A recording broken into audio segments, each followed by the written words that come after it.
What is up, YouTube? Sea-Lord here from Team Dang Skull. I'm doing something a little different that I haven't done before. It's something that I've been thinking about doing, I just haven't had the chance to do.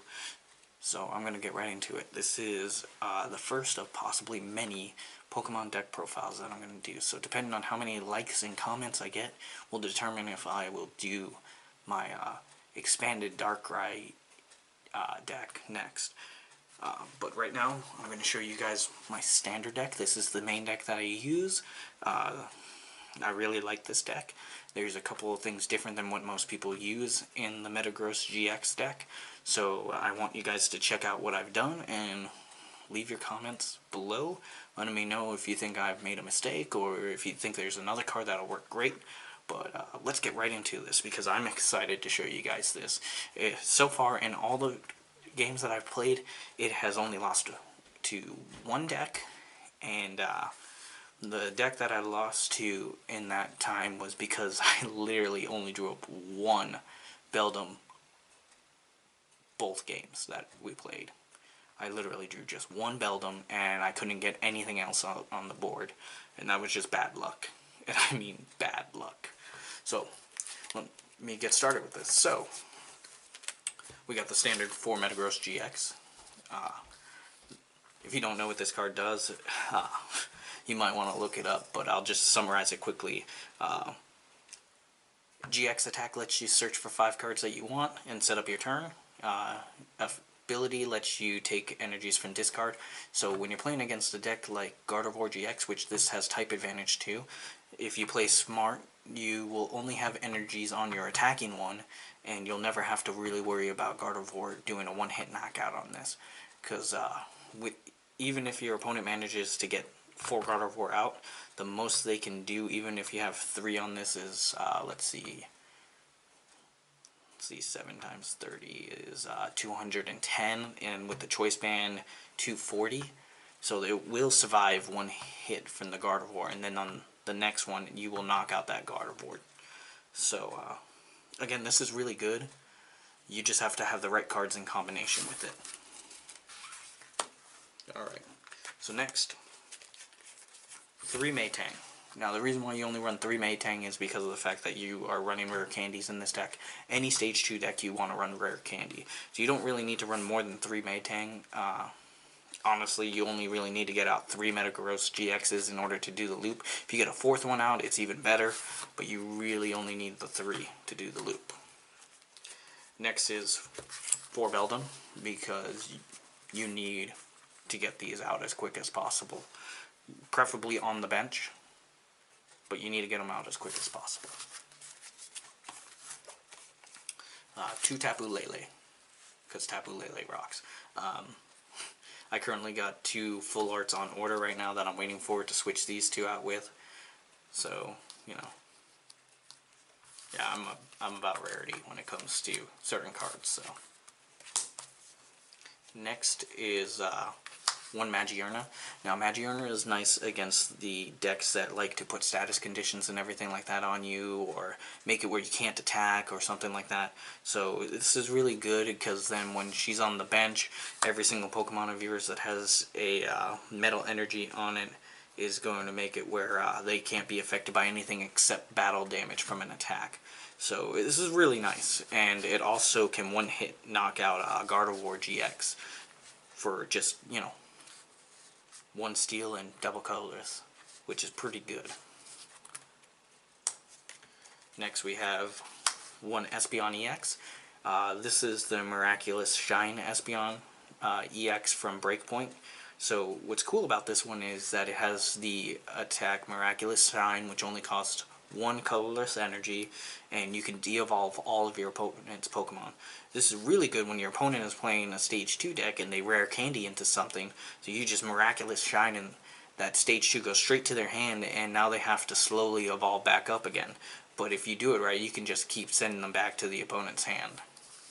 Not something you really want to do in the long term, but it is something that you can do to slow your opponent down, and then as you build up for the Psyshock.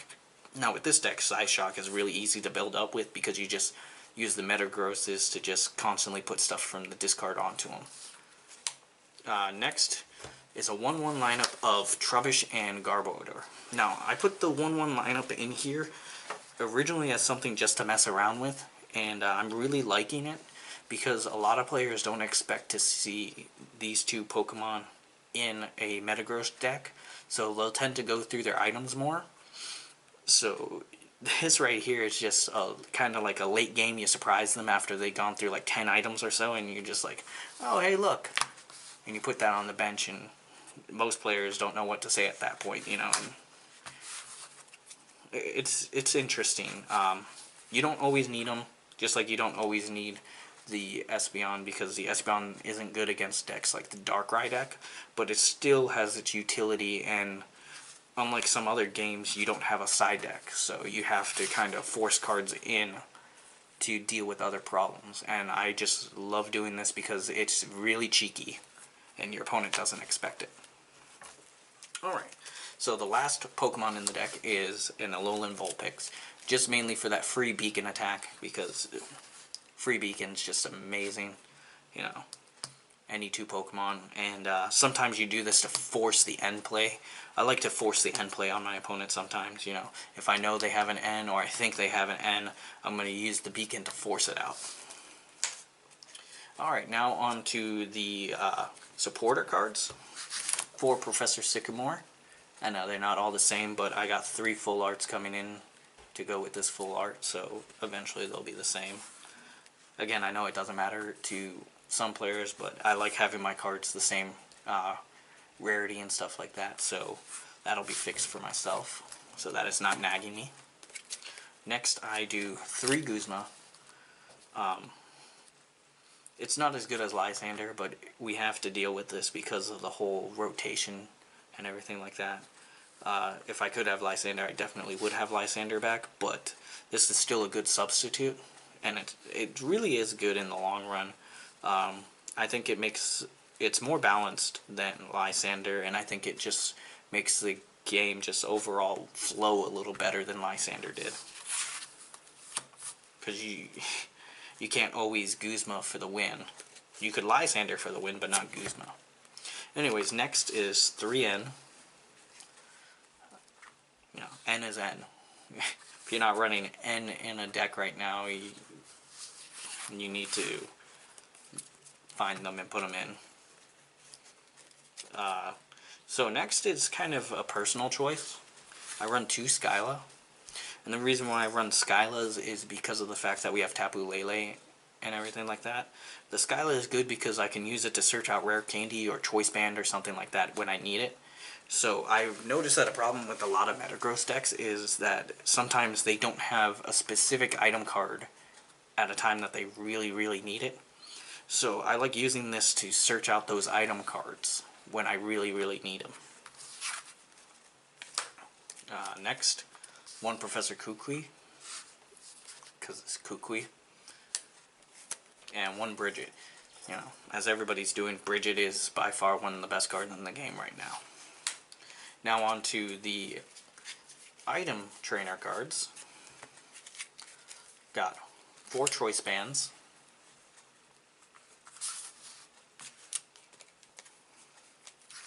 4 Ultra Ball. Pretty standard stuff. 3 Rare Candy. The reason why you only use 3 is because 4 becomes cloggy. You don't really need more than 3. Because once you get the 3rd Metagross out, you really don't need to get that 4th one out. So really, if you can get all 3 of these off and your opponent can't de-evolve you at that point, you're just going to keep going. I wouldn't be surprised if more decks started running that Espeon EX, to be honest, because of decks like this in Gardevoir have a hard time against the Espeon EX. Next is 3 Max Potions, because really the removing energy cards is not a cost for this deck, and if you think about it, because of the fact that they have the Geotech system. 2 Field Blower, because Field Blower is by far one of the best removal cards that we have available. 1 Rescue Stretcher, 1 Switch. Next on to the energy cards. So I only run a total of 10 energy. I run 2 psychic energy. Geotech system can grab these psychic energies, or they can grab a metal energy. So, you know, it's fine to have just 2 of them, and they work with the Garbodor, and they work with the Espeon, so on and so forth. And worst case scenario, if I need to use the Tapu Lele's GX Tapu Cure, I have that available. But I really don't think you ever need to go to that point. If you ever have to do that, you are very far behind.